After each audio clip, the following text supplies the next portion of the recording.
Stephen Wilshire is not an ordinary young man. He's a human camera. Take a look.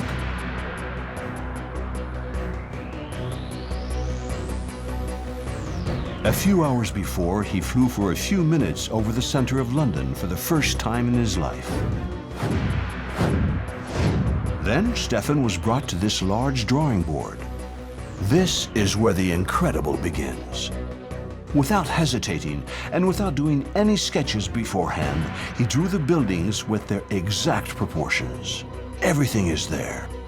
And he detailed the streets as he photographed them. Where does he get his strange talent?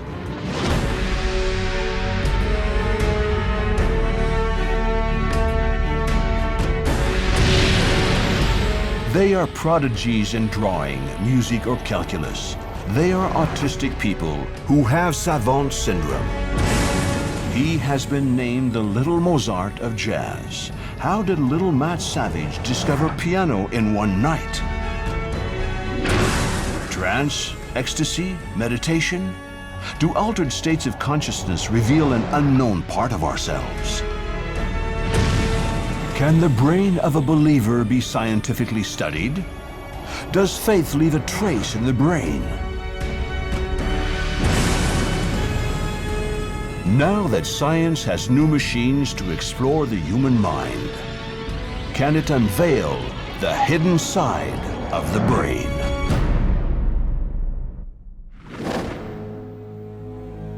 What do we know about the human brain? Approximately what we know about the tip of an iceberg. And the iceberg brain is really huge. 100 billion brain cells and 500 billion possible connections between them. There are as many stars in the whole universe.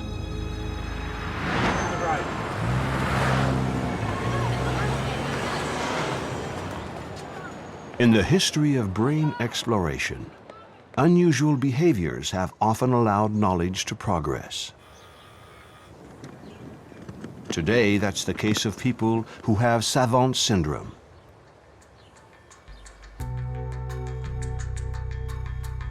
This is 2003 in Quebec. Julien is 9 years old, and he has pervasive development disorder. In his case, it's autism. At the request of his parents, we've hidden his face. To test his extraordinary evaluating capacities, the Canadian research team are going to put him through a series of tests. First exercise. Julien has to estimate the circumference of this circle. Wow. See the circle all around us?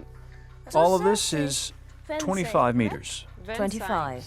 The experience is all the more difficult because it's timed. 20 meters. 20 meters.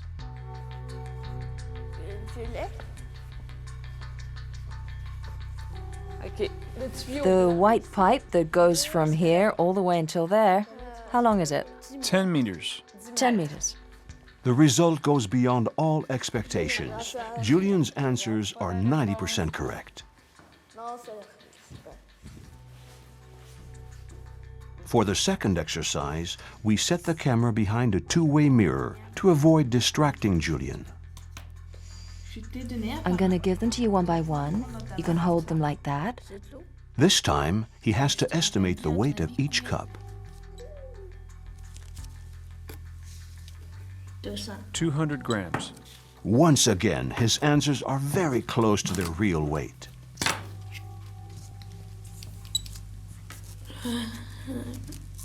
Un kilo. 1 kilo.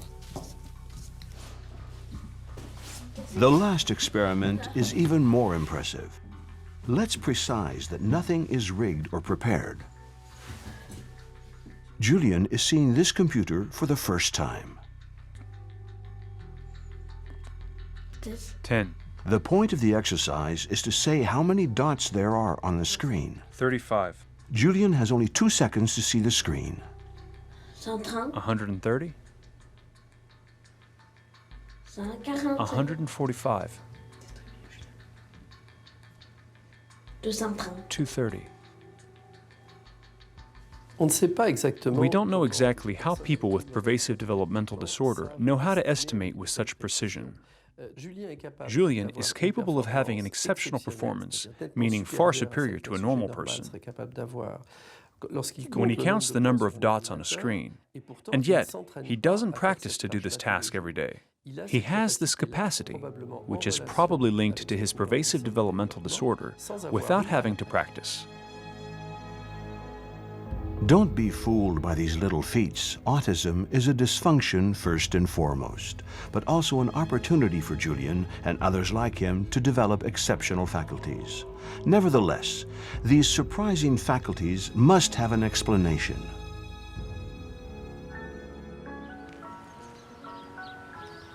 Our investigation continues in the United States in Massachusetts. Meet Matt Savage. Matt was diagnosed with autism when he was very young. Today, he's considered a piano genius.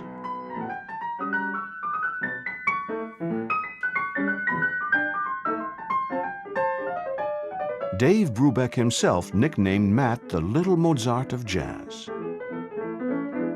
He's played with stars such as Chick Corea, Wynton Marsalis, and Chaka Khan. He composed 9 albums, the first 7 albums between the age of 7 and 14. He's played on many stages, including the famous Blue Note in New York.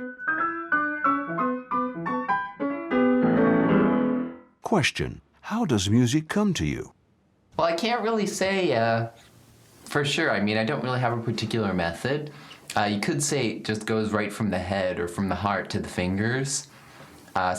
Usually what happens is I think of this one simple idea.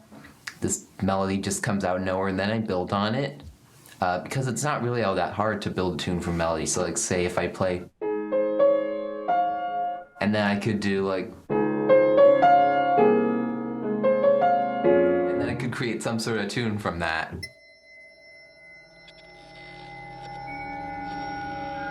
Matt discovered his talent one night in unusual circumstances. Before that, he was considered to be a problem child. We asked Matt to describe himself when he was 3 or 4.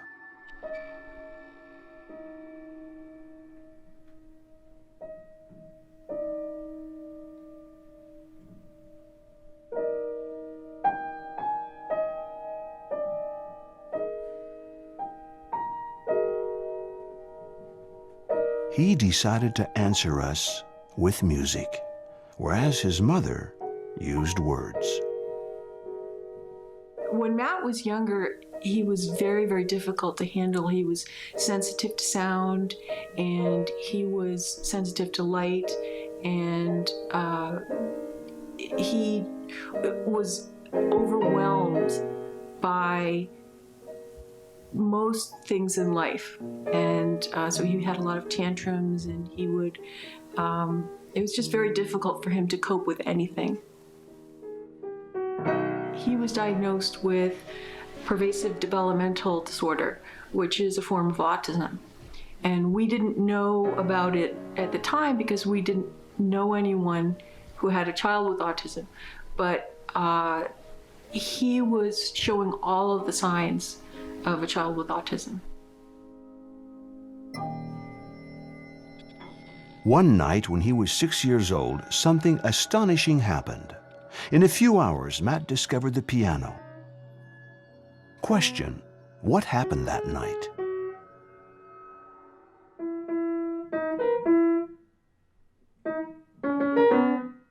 When Matt was 6.5 years old, he did a therapy to help his ears to normalize sound, and we had given him some musical toys so that he could try to get used to sounds. And we just heard the music coming from downstairs, and it was the first time we heard music from him. He came upstairs to show us his music, and then I took him over to the real piano, and I gave him some beginning music and he taught himself how to play. He learned how to read the music and actually played the piano.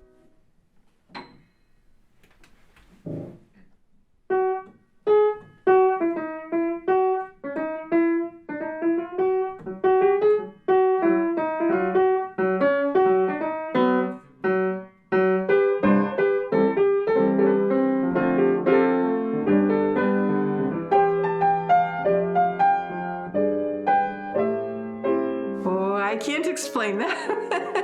I can't explain.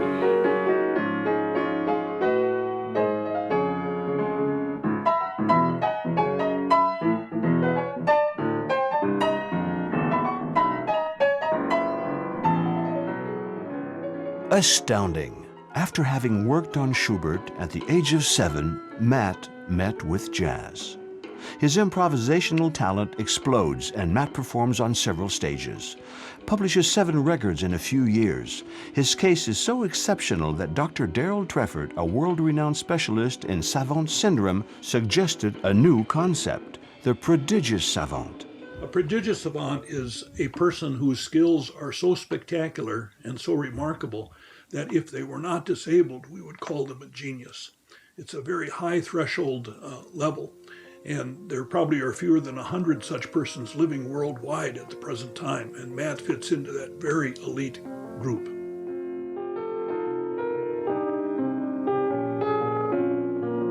I think there is a link between his autism and his talent in that I think that the focus that he has, his ability to hyper-focus on things, allowed him to hyper-focus on music. Today, Matt is continuing his studies in Boston, and he spends his weekends at his family's biofarm. It's got the build of a heifer, kind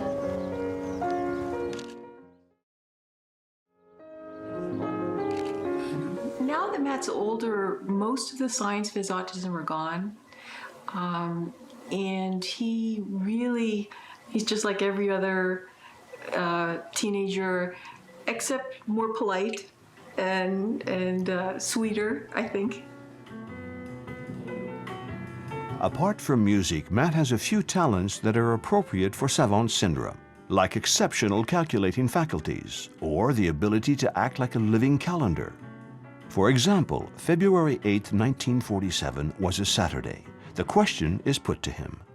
February 8th, 1947. 2/8/47.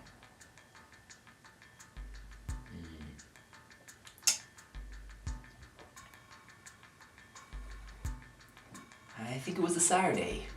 You win! These abilities can be found in his way of playing and of composing.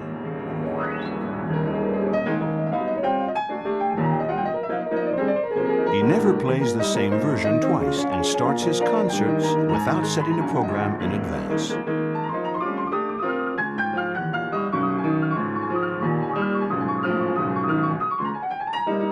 His faculties are so exceptional that Daryl Treffert made hypotheses that are mind-boggling. Well, Matt, like other prodigious savants, seems to have access to a huge store of information and talent and ability that we don't have access to. And for whatever reason, he's able to go, his teacher says about him that he knows things beyond his own existence, which means that he is able to access this huge store of information and data that the rest of us cannot.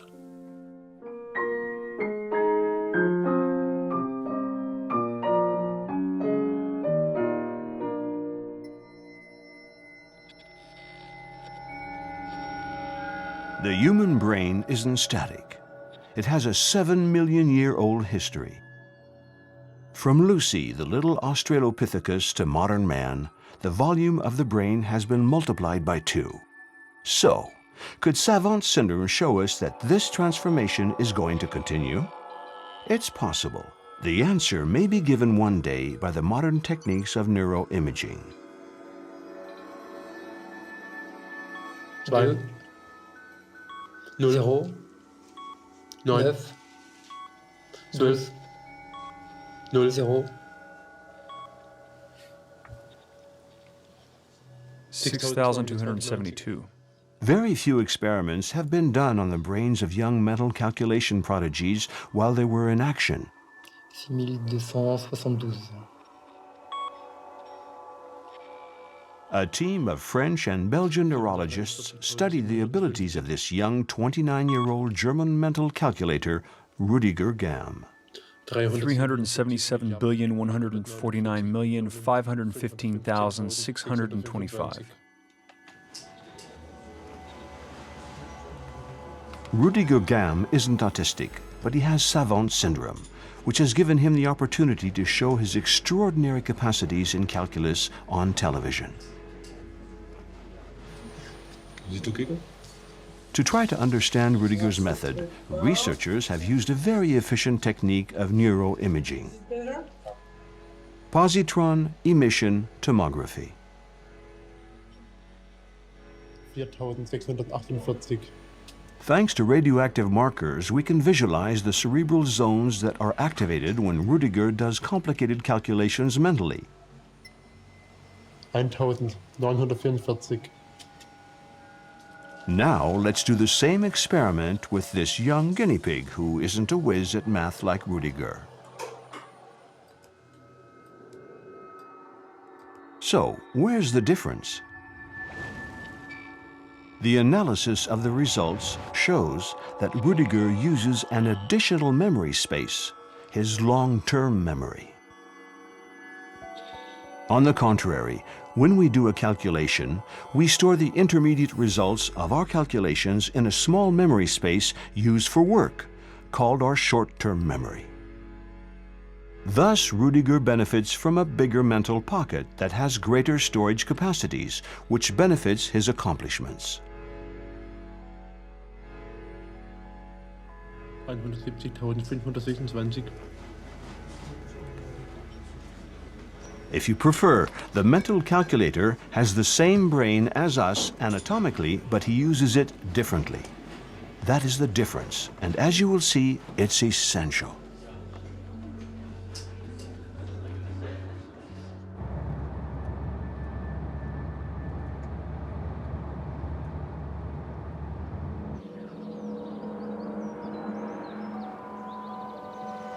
There's a snowstorm on the little city of Fond du Lac, Wisconsin. This is where Dr. Daryl Treffert lives. This psychiatrist has dedicated 40 years of his life to the Savant syndrome. In 1988, he was a consultant for the film Rain Man, inspired by the real case of the famous Kim Peek, the most famous case of Savant syndrome. Mr. Peek is now deceased. Kim Peek was the inspiration for the movie Rain Man, and I was a consultant to the movie, and that's where we first met. Kim is what I call the Mount Everest of memory. He has memorized 12,000 books, word for word. He has a factual memory within 15 areas of expertise that simply history, biography, the Bible, you simply cannot stump him.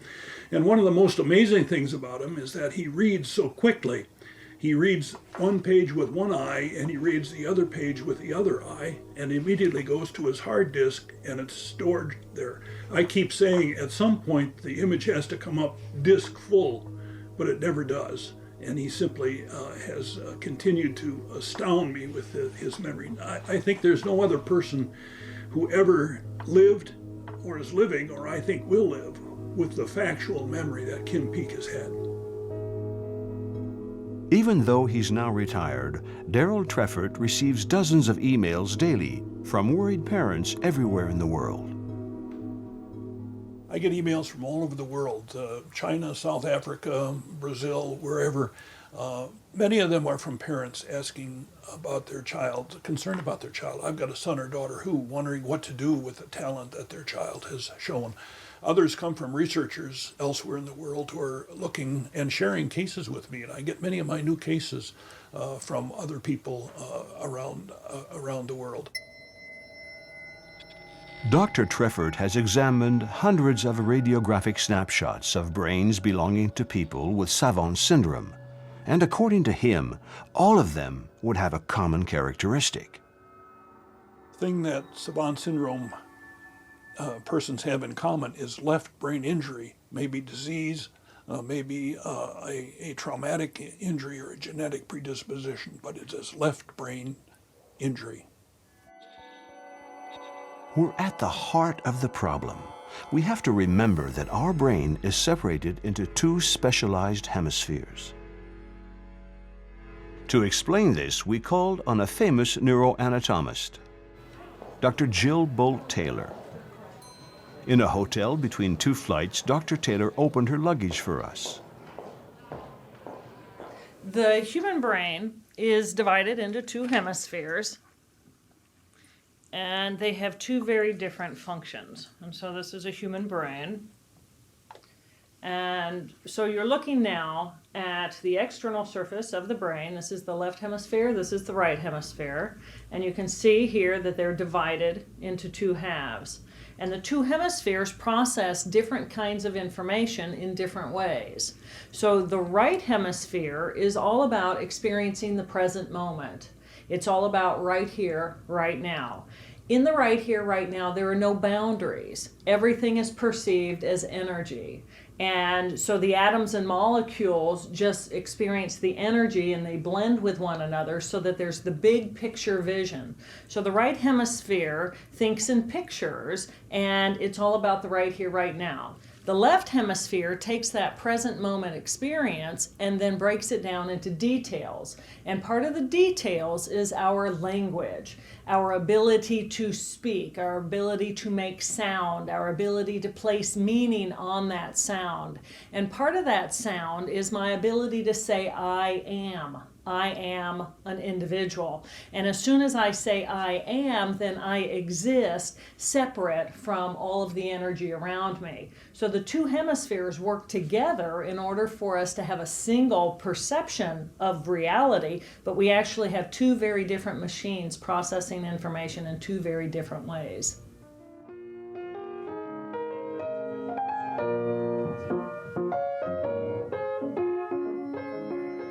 Now let's remember that Dr. Treffert noticed that people who have Savant syndrome all have a lesion in the left hemisphere of their brain. And he gives us what he considers to be the key of the problem. Well, I found in the work that I've been doing that the right brain compensates for the left brain injury. It does that through a process of rewiring, recruiting areas that are available, or releasing dormant capacity within the right hemisphere.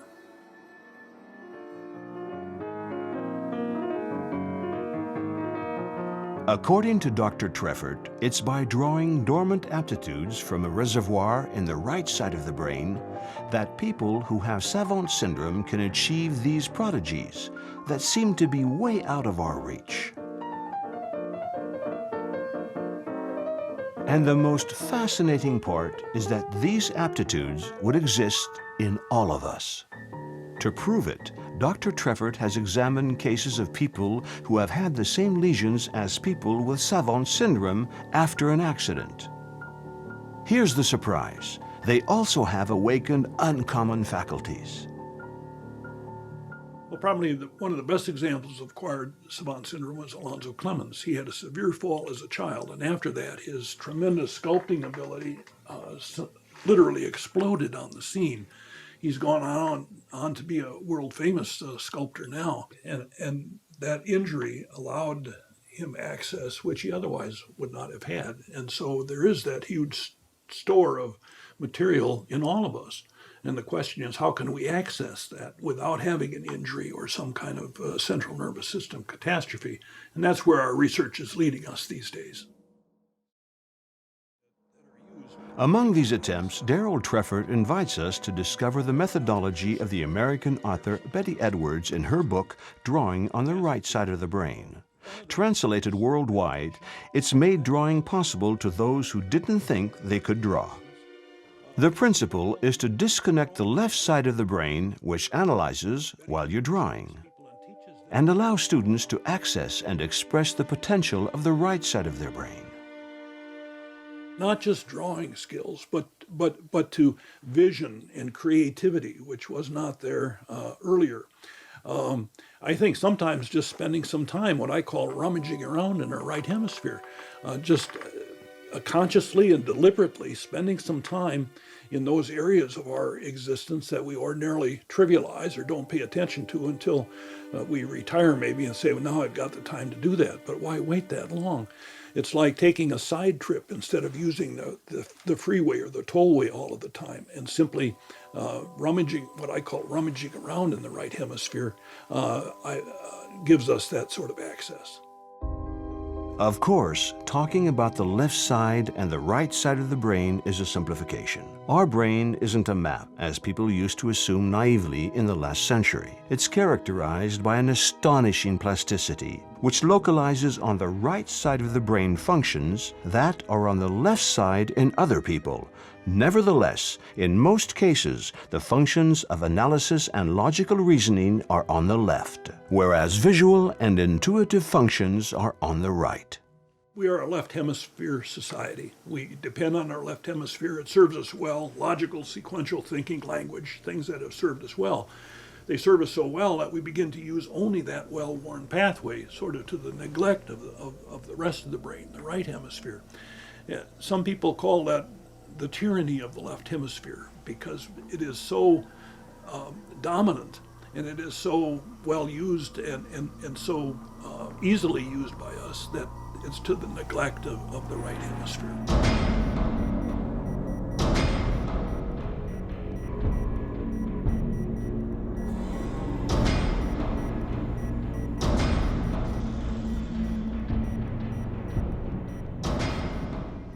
If there was an apostle of the right side of the brain today, it would indeed be Dr. Jill Bolt Taylor. What happened to her is incredible. One morning in 1996, she was the victim of a vascular accident, which drowned the left side of her brain in blood. I had a major vascular problem in this region of my left hemisphere. And it started very small when a blood vessel exploded, and then it got larger and larger. And over time, then as the blood clot got bigger, I had more and more deficit to the point where I could not walk, talk, read, write, or recall any of my life. Since Dr. Taylor is a neuroanatomist, she describes with an astonishing lucidity her journey that brought her from the lesion in her left hemisphere to progressively discover the potentials of her right hemisphere. When I lost my left hemisphere and I lost all the details of my life, part of the details is my job and my relationships and my past emotional baggage, all of the things about my life that brought me stress. So when I lost my left hemisphere, all my stress about my existence went away. And in the absence of that, I felt this incredible awe of the beauty of what I was as a living being, and I just shifted into the consciousness of the present moment, which was wonderful. So the change that's happened in me is I moved into a space of loving, open, compassionate way of being in the world, a celebration of life, a gratitude for what I am as a living being. And now I go into the world, and recovery to me meant recovering skills of my left brain so that I could again communicate. I could again interact with others, but I now come from the consciousness of the right hemisphere. For several years now, Dr. Bolt Taylor has been spreading the good word about the right side of the brain. The side of the brain that she says is programmed for love and being open with one another. We're no longer in the realm of science only, but of an almost spiritual quest based upon the revelation that her accident gave her. I think that religion does give us access to the right side of our brain. It allows us to transcend ourselves, to look at bigger issues, our existence, meaning, and gets us away from the turmoil of the left hemisphere, the busyness and the tyranny, what I call the tyranny of the left hemisphere. It takes us to a different place where we can be more relaxed, where we can be more insightful and introspective, And people are searching for that. We're so tied up with what's happening in our left hemisphere and the busyness and the chatter of that. We seek a place of more tranquility and peace. And that is to be found in the right hemisphere and not the left.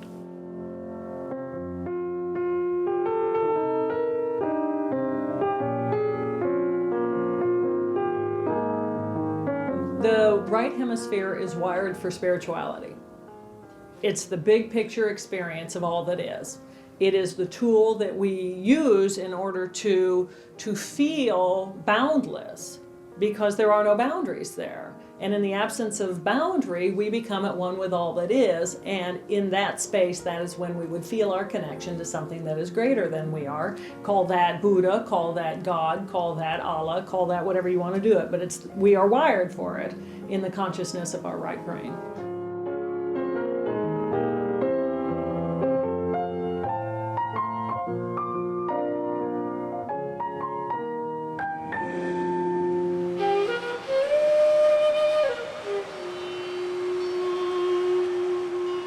Let's make a bet here. If, as Dr. Trevor claims, Western civilization has been founded on a wildly rational and analytical vision of the world, typical of the left side of the brain, then it could be different in the East. But is this indeed true? We're in India, in Haridwar. In this city on the banks of the Ganges, the Kumbh Mela ceremony is being held this year. The biggest religious gathering in the world. 70 million pilgrims converge.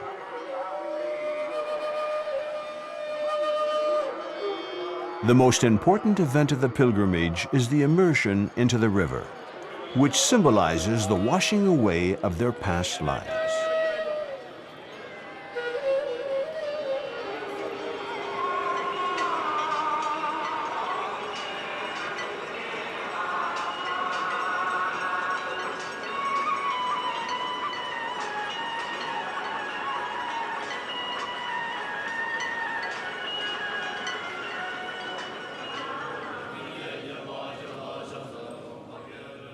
These monks have a rigorous practice. Their goal is to reach a state of enlightenment.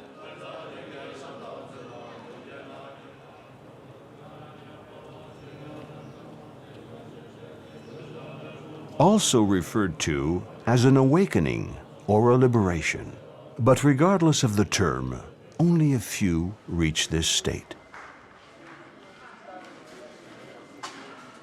We're in the midst of another enigma of the brain, altered states of consciousness.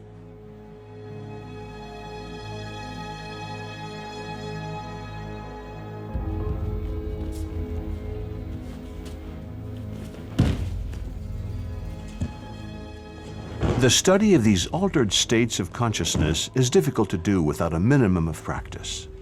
Christine Lesconf chose Aikido.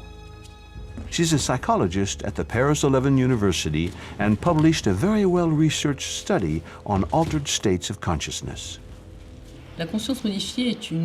Altered consciousness is another way of being in the world, of understanding reality, your body, in time and in space. There are different states that go from extreme excitement, like in the positive trance, where the body and the mind are completely agitated, to states of ecstasy, where we try to make these states of consciousness disappear through the complete immobility of the body.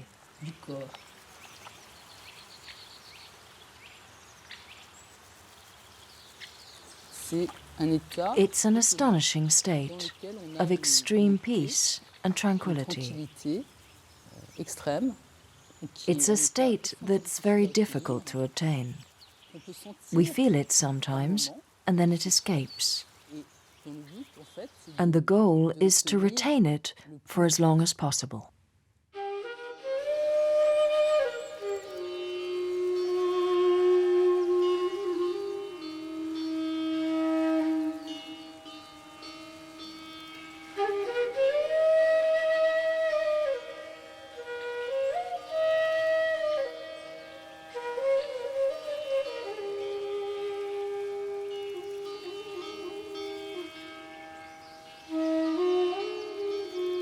Now we're going to try to discover what can go on inside the mind of a yogi or of a person in the midst of mystical enlightenment.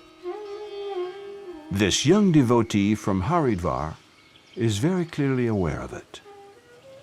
Your meditation begins from closing the external and getting to the internal presence. The awareness of the total awareness of the body is lost, it dissolves. So like you took the temple as a tool, but this temple is no more now. So you are only in this vibration, this energy, the presence, you feel, and this presence is of peace, harmony, love, compassion, totality, and just like a sky, infiniteness is there. You are not different from others. Then you don't become like he is this or that. So you become one with all. This is what is astonishing. When we put the two images next to each other, we realize that we're very close to Jill Bolt Taylor's description of her state after her cerebral hemorrhage. Are the same regions of the brain concerned? So we have to close, you see, we have to close our left body. And I have closed my left body and put it as a close, as a lock. Locking my left part means locking all my movements into the world externally. And that brings my, inner peace. So I move with completely closing and grounding myself from the left and getting myself to the, to the right brain. And that brings peace. So then you close completely the left and let the right to be completely open, and then the flow is happening. It's clear that the neurologist and the young yogi are describing more or less the same phenomenon, except that the yogi is looking to reach a new state of consciousness, whereas Jill Bolt Taylor experienced it after an accident.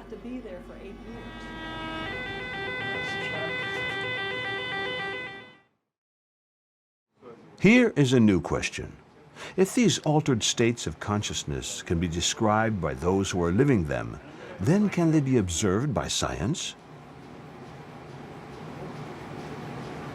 The answer is in these images.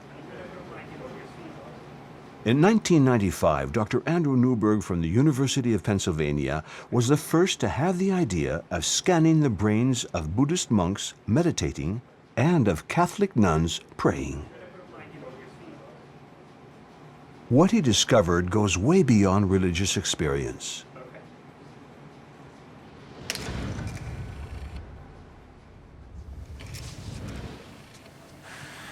We have found a lot of different changes that go on in the brain when people are engaged in a spiritual practice like meditation or prayer.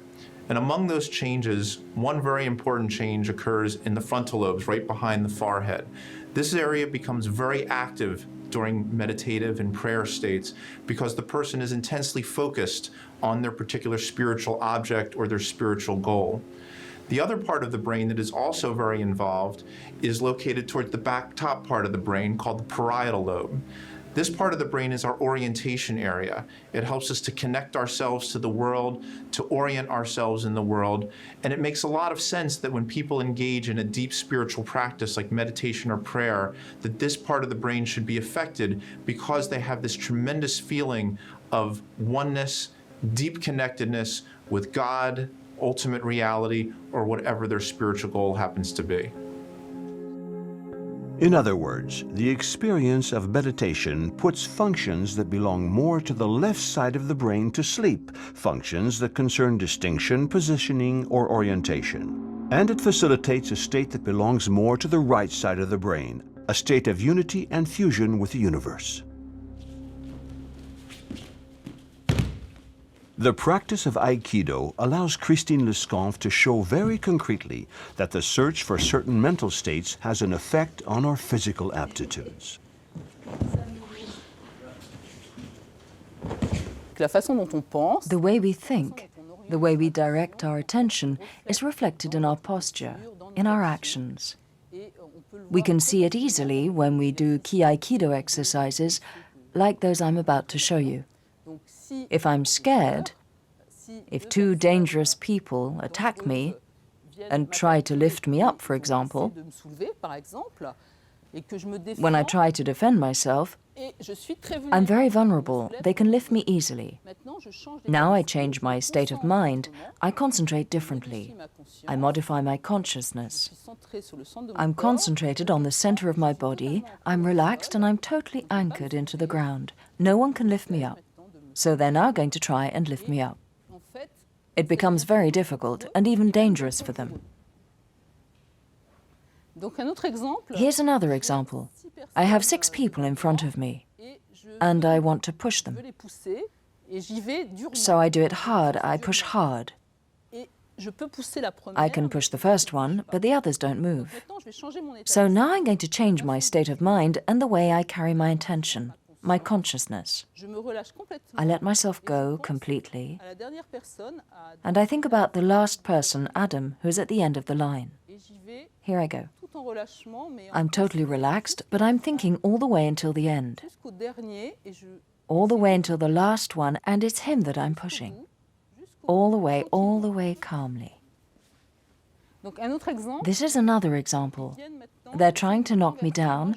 I'm resisting physically against them, and they manage to knock me down.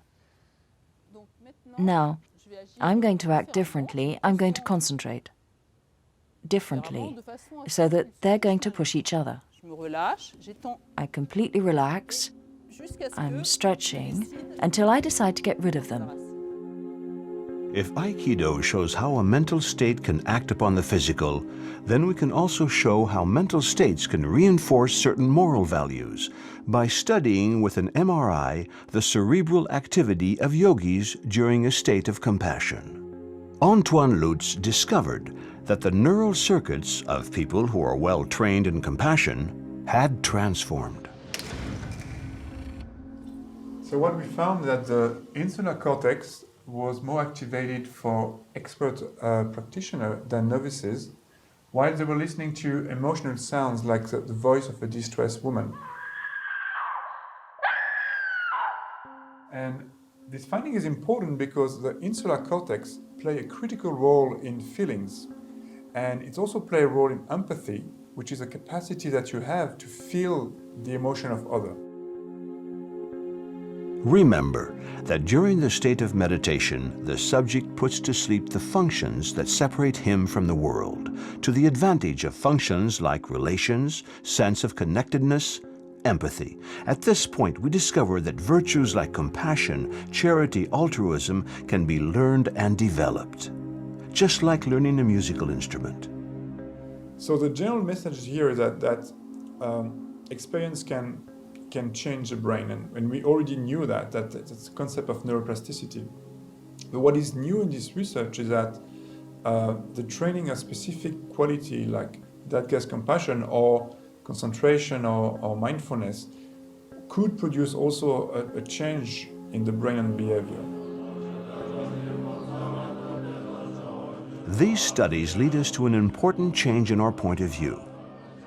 If our most fundamental values and even mystical feeling have a cerebral translation, then we can dream along with Dr. Jill Bolt Taylor about the hopeful future of human development.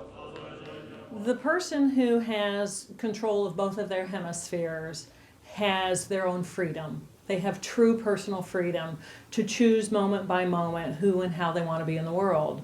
And there are times when it's appropriate for me to come into the world as a compassionate, loving, open, curious person, ready to celebrate life with you, ready to create with you. And then there's also skills of the left brain that I want to use.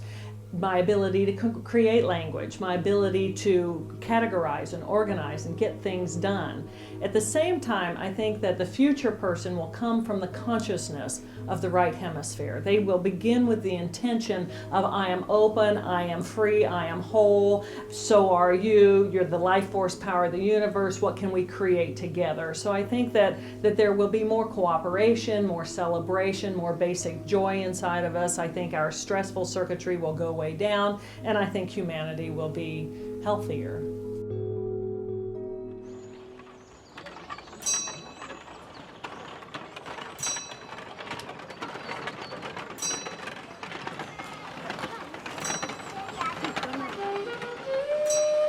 In India, we traveled further to the north, all the way to Dharamsala.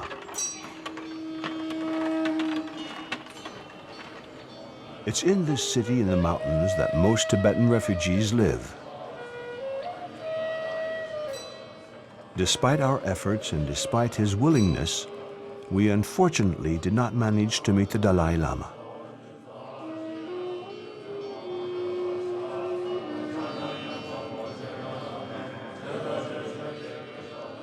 We interviewed one of his close collaborators, the Geshe Lama.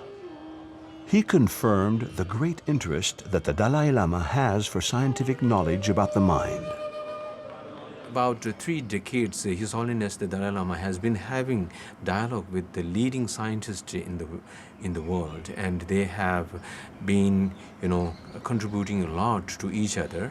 And particularly, His Holiness the Dalai Lama has contributed immensely in the field of science by, exposing them the rich Buddhist, scientific approach.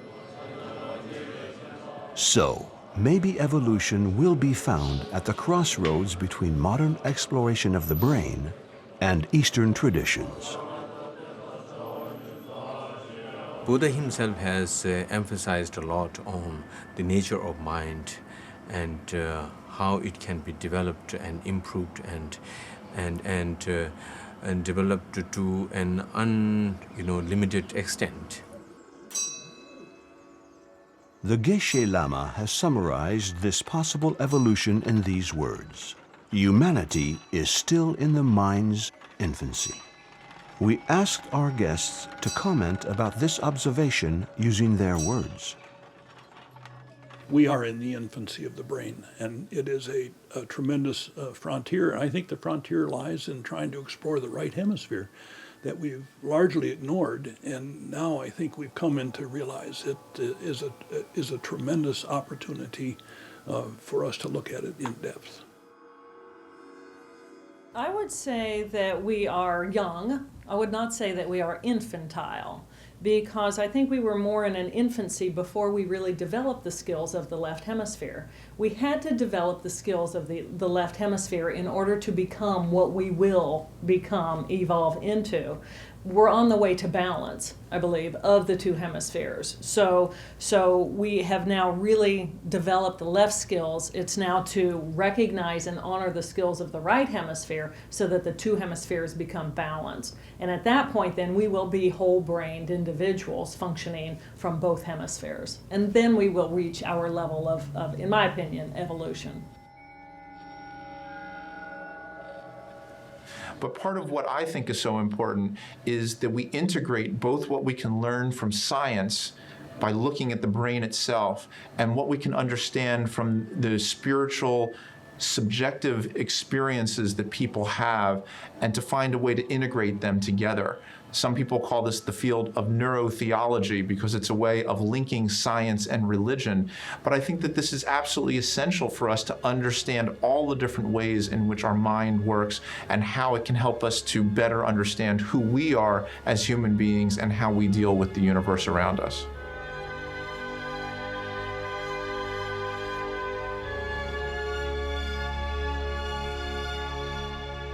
To conclude, let's go back to France. This is Neurospin, located on the Saclay Plateau. It was created by the Atomic Energies Commission. To date, it's the most powerful center of neuroimaging in the world and has gigantic magnets. By exploring the most secret regions of our brain that are still hidden in the shadows today, can tomorrow's science reveal one of its hidden sides? Will it help humanity make a giant leap forward? Why not? Although it's true that we are in the mind's infancy, it's without a doubt that science can and will help us grow up.